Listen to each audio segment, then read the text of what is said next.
Raised beds offer an efficient way to garden, especially in urban or compact spaces. They give control over soil quality, improve drainage, and make tending plants easier on the back. But there's one mistake gardeners repeatedly make, one that silently invites mold, pest infestations, and even root rot. The culprit? Misused or poorly selected mulch. On the surface, mulch seems like a harmless, even helpful material. It suppresses weeds, conserves moisture, and regulates soil temperature. But when applied incorrectly, especially in raised beds where airflow and drainage are more limited, certain mulches can turn your thriving garden into a pest and fungus haven. This guide will walk you through which mulches to avoid in raised beds, why they pose problems, and what better alternatives can help build soil instead of breaking it down.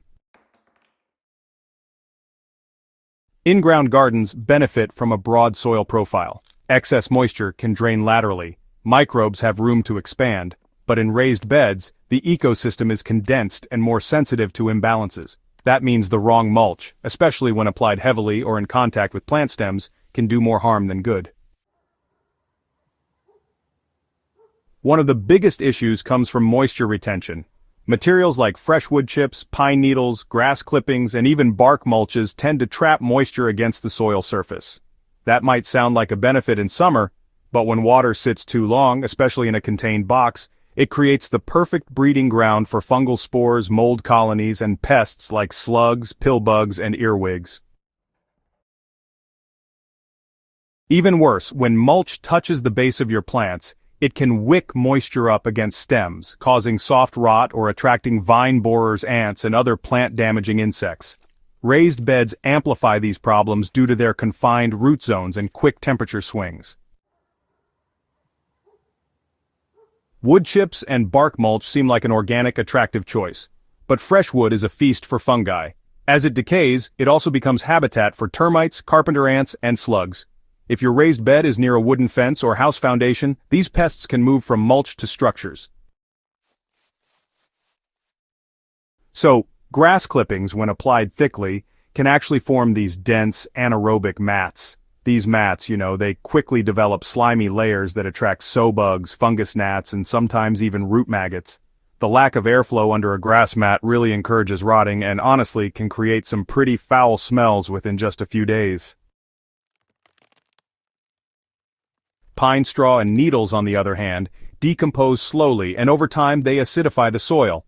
They're also a haven for slugs and snails, especially when you lay them down in thick mats.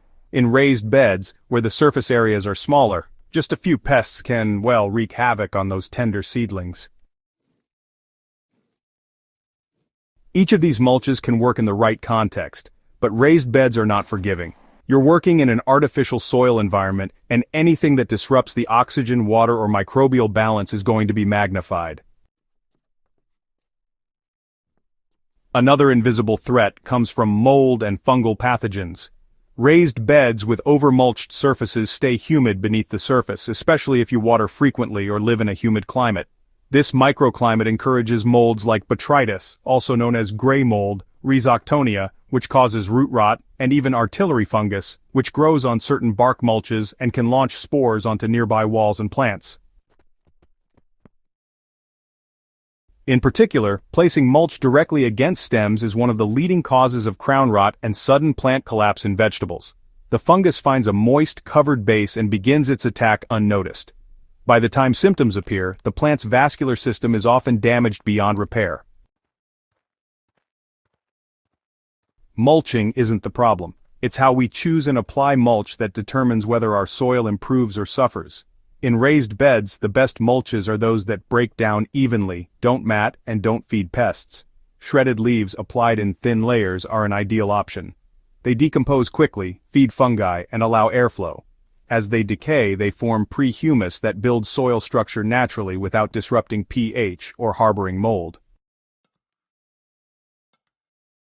Compost, though not technically a mulch, can be used as a surface layer in raised beds. It feeds the soil, suppresses weeds, and doesn't cause moisture-trapping issues, provided it's not overly wet when applied. Straw, not hay, is another safe mulch, particularly when used dry and loosely scattered. It provides protection without compacting and allows for good airflow at the surface. Cocoa hulls, cedar, or cypress mulch, though more costly, are less likely to attract pests due to their natural oils. These options decompose slower but offer mold resistance and pest-repelling properties. Regardless of the mulch you choose, always ensure it's kept at least 1 to 2 inches away from plant stems. This dry zone acts as a barrier, protecting your plants from both moisture-borne diseases and burrowing insects. If you're reading this and realizing your raised bed may already be over-mulched with one of the problem materials, there's a simple fix. First, just remove the mulch completely and observe the condition of the soil surface. If it smells sour, is sticky, or shows mold filaments, leave the bed open to air out for several days. Afterward, reapply a lighter, more appropriate mulch like shredded leaf matter or sifted compost. Also, reduce watering during humid spells and always check under the mulch before irrigating. Wet mulch doesn't mean the soil beneath needs water. Letting the top layer dry slightly between watering cycles can prevent fungal issues from returning. Mulch is not just decoration, it's a tool, and like any tool, its effectiveness depends on how and where it's used. In raised beds, where airflow, drainage, and plant density are all different from in-ground systems, mulch must be chosen with care. Avoid heavy, pest-prone materials, watch for moisture imbalances, and always let your soil breathe. A well-mulched bed should support microbial life, insulate roots, and slowly build organic matter, not become a breeding ground for disease. If this guide helped clarify your understanding of mulch in raised beds, be sure to share it with fellow gardeners who may be making the same mistake. Subscribe to Soil Doctor for more practical, soil-smart gardening advice rooted in biology and backed by results. Let's grow soil that supports life, not fights it.